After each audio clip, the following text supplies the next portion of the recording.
দীর্ঘ ৮ বছর পর বাবার অসুস্থতার কথা শুনে দেশে ফিরেছে চৌধুরী বাড়ির ছোট ছেলে সাদমান চৌধুরী, ডাকনাম সাদি। বাড়ি ফিরেছে বললে ভুল হবে, কিছুক্ষণের জন্যই দেখতে আসছে নিজের বাবাকে। এই ৮ বছরে একবারের জন্য সে দেশে আসেনি, এমনকি নিজের দাদার মৃত্যুতেও না। কোনো এক কারণে তীব্র রাগের বশবর্তী হয়ে সে দেশ দেশ ছাড়ে সাদি। সাদির বাবা চাচারা ২ ভাই। সাদির বাবা বড়, নাম ইলিয়াস চৌধুরী, আর ছোট চাচা আহাদ চৌধুরী। পুরান ঢাকার বেশ নামকরা চৌধুরী বাড়ি। নাম হওয়ার আরও একটা কারণ Chowdhury group of industries. Ilias চৌধুরীর বাবা এহসান চৌধুরীর হাতে তিল তিল করে গড়ে ওঠা কোম্পানিটা তার মৃত্যুর পর ২ ভাই আগলে রেখে এত দূরে এনেছে, যার এখন বিদেশে ২টা শাখা রয়েছে। ইলিয়াস চৌধুরীর ২ ছেলে, বড় ছেলে ঈশান চৌধুরী আর ছোট ছেলে সাদমান চৌধুরী। ইলিয়াস চৌধুরীর স্ত্রীর নাম আতিয়া বেগম। ইলিয়াস চৌধুরীর আদরের ছোট ভাই আহাদ চৌধুরী। ১ ছেলে ১ মেয়ে। মেয়ে বড় পিহু চৌধুরী আর ছেলে সায়েম চৌধুরী। আহাদ চৌধুরীর স্ত্রী মাহিয়া খাতুন। পিহু বর্তমানে স্থানীয় স্কুলের ক্লাস 10-এ পড়ছে। বয়সের তুলনায় একটু বেশিই চঞ্চল মেয়েটা। পিহুর বয়স আর কতই বা হবে, 15। পিহুর একমাত্র best friend Zerin. School, coaching সবখানেই মেয়েটা পিহুর সাথে আছেই। এমনকি জেরিনের বাড়ি ও পিহুদের বাড়ির অপোজিটে। সকাল সকাল এয়ারপোর্টে গাড়ি নিয়ে চলে গেছে ঈশান ও আহাদ চৌধুরী সাদিকে রিসিভ করতে। ৮ বছর আগে তুচ্ছ একটা কারণে রাগ করে পাড়ি জমায় সুদূর কানাডায়। আর আজ শুধুমাত্র নিজের বাবার অসুস্থতার জন্য দেখতে আসছে সে। সাদি এখন নাম করা হার্ট সার্জন। ১০০রও অধিক সাকসেসফুল অপারেশন করেছে সে। সকাল ১১:২৭ এয়ারপোর্ট থেকে বের হয় সাদি। পরনে সাদা রঙের শার্ট, কালো প্যান্টের সাথে ইন করা।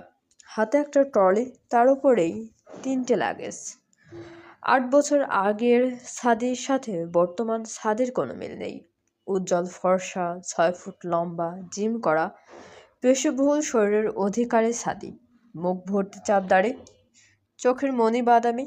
সাদি বাইরে এসে আহাদ চৌধুরীকে সালাম করে ঈশানকে জড়িয়ে ধরে। প্রায় ৮ বছর পর সামনাসামনি দেখল ভাইকে। যদিও সপ্তাহে ১ দিন কথা হতো সবার সাথেই, না হওয়ার মতো। বেশি কথা না বাড়িয়ে গাড়িতে উঠে রওনা দিল সাদিরা। সাদির ভিতরে এক অন্যরকম ভালো লাগা কাজ করছে। কতদিন পর নিজের মাকে জড়িয়ে ধরবে। সেই ১৯ বছর বয়সে মাকে জড়িয়ে ধরেছে। আর আজ প্রায় ৮ বছর কেটেছে। কতদিন পর সামনাসামনি নিজের মাকে দেখবে সে। ভাবতে ভাবতেই গাড়িটি ঢুকে চৌধুরী বাড়িতে। দোতলা ডুপ্লেক্স বাড়িটি বাইরে থেকে দেখতে যতটা সুন্দর, ভেতর থেকে তার দ্বিগুণ সুন্দর। বাড়ির চারিপাশ থেকে বিশাল প্রাচীর দিয়ে ঘেরা। এক পাশে ফুলের বাগান আর অন্য পাশে ফাঁকা রাখা হয়েছে আড্ডা দেওয়ার জন্য। একটা দোলনাও আছে। বাড়ির সদর দরজায়ও গাড়ি থেকে নেমে দাঁড়ায় সাদি। আহাদ চৌধুরী চলে যায় গাড়ি পার্কিং করতে, আর ঈশান লাগেজগুলো নিয়ে আসতে থাকে। আতিয়া বেগম আর মাহিয়া রান্নাঘরে ব্যস্ত। সাদি বাড়িতে আসবে শুনেই সাদির পছন্দের রান্নায় লেগে পড়েছেন তারা। পিহু আজ স্কুলে যায়নি বললে ভুল হবে। যেতে চেয়েছিল, তবে মাহিয়া বেগম যেতে দেননি। সাদি বাড়িতে আসবে বলে কথা। যদিও পিহুর মনে নেই সাদি দেখতে কেমন ছিল। মাঝে মাঝে ফোনে কথা বলতো দেখেছে, তবু অডিও কলে সেও কয়েকবার কথা বলেছে, কেমন আছে, খেয়েছে কি, এতটুকুই। তাই পিহুর ইন্টারেস্ট নেই এই ব্যাপার নিয়ে। থাকবেও কি করে? পিহুর যখন ৭ বছর বয়স তখন সাদি কানাডা চলে গিয়েছে, আর এখন পিহুর ১৫ বছরের কিশোরী। আতিয়া বেগমের কথা অনুযায়ী শরবতের ট্রে নিয়ে রান্নাঘর থেকে বের হতেই কারোর সাথে ধাক্কা খেয়ে পুরো গ্লাস জগ সহ উল্টে ফেলে লোকটার গায়ে। সাথে সাথে ঝনঝন শব্দে কেঁপে ওঠে পুরো ঘর। সাথে সাথে ভেসে আসে গম্ভীর পুরুষালী কণ্ঠস্বর, হেই স্টুপিড, হু আর ইউ? এতক্ষণে সবাই ভিজে চপচপে হয়ে যাওয়া ছাদের দিকে তাকিয়েছে। ঈশানও ভিতরে চলে এসেছে। আতিয়া বেগম ছেলেকে দেখে আবেগে আপ্লুত হয়ে গেছেন। ছাদে রাগী দৃষ্টিতে পিহুর দিকে তাকিয়ে আছে। পিহু এতক্ষণ চুপ থাকলেও হুট করে রেগে গিয়ে ওনাটা মুট করে ছাদের মুখের দিকে তাকিয়ে তেজি কণ্ঠে বলল, আমাদের বাড়িতে দাঁড়িয়ে আপনি আমাকে বলছেন আমি কে? আপনি কে? হ্যাঁ, ভদ্রতা বলে কিছু নেই আপনার ভিতরে? একটা অচেনা বাড়িতে ঢুকে সেই বাড়ির মেয়ের উপর হামলা চালাচ্ছিলেন। সাথে ভুরু কুচকে বলে, হোয়াট? দেখেন, ইংলিশ ঝাড়বেন না। কে আপনি? আপনার জন্য সব ভেঙে গেল, যত সব। পিহুর কথার প্রতি উত্তরে সাদি আর কিছু বলার আগেই আতিয়া বেগম ছুটে এসে সাদিকে জড়িয়ে ধরে ডুকরে কেঁদে উঠল। সাদি কিছুটা চমকালো, তবে গম্ভীর মুখশ্রীতে তা প্রকাশ পেল না। আতিয়া বেগমকে শান্ত করে সাদি মাহিয়া বেগমকে সালাম করলো। মাহিয়া বেগম খুশি হয়ে জড়িয়ে ধরলেন ছেলেকে।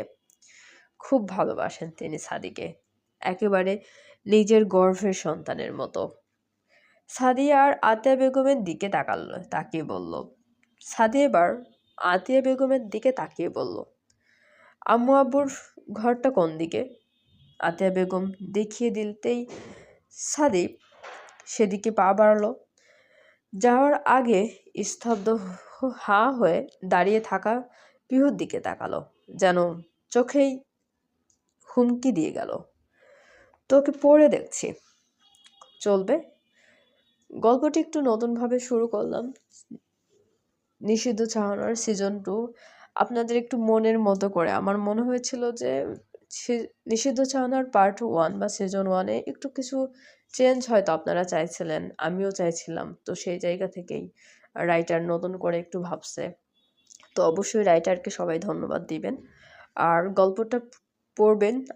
আমি সবার কাছে রিকোয়েস্ট করব, অবভিয়াসলি প্লিজ গল্পটা পড়বেন এবং সবার কমেন্ট করবেন কেমন লাগছে আপনাদের, কেমন চান একটু বলবেন, কারণ আপনাদের মন মতো করার একটু ট্রাই করা হবে। সো প্লিজ রাইটারকে অবশ্যই জানাতে হেল্প করবেন। Thank you please once again. And নিষিদ্ধ চাহনার সিজন 1-কে অনেক ভালোবাসার জন্য ধন্যবাদ। আমি আমি আমি চাইবো নিষিদ্ধ চাহনার সিজন 2টাকেও আপনারা অনেক ভালোবাসবেন। এটার নতুন নাম রিমঝিমে ধারাতে, তবে নিষিদ্ধ চাহনা বলেই আমরা এটার পাবলিশ করব। আমার মনে হয় আপনাদের ভালো লাগবে। প্লিজ সবাই সঙ্গে থাকুন আর চ্যানেলটা সাবস্ক্রাইব করুন। আর গল্পটার পড়ে সবাই কমেন্ট করুন প্লিজ। আর আমার এই বক সহ্য করুন। থ্যাংক ইউ, অনেক ধন্যবাদ আমাদের সঙ্গে থাকার জন্য।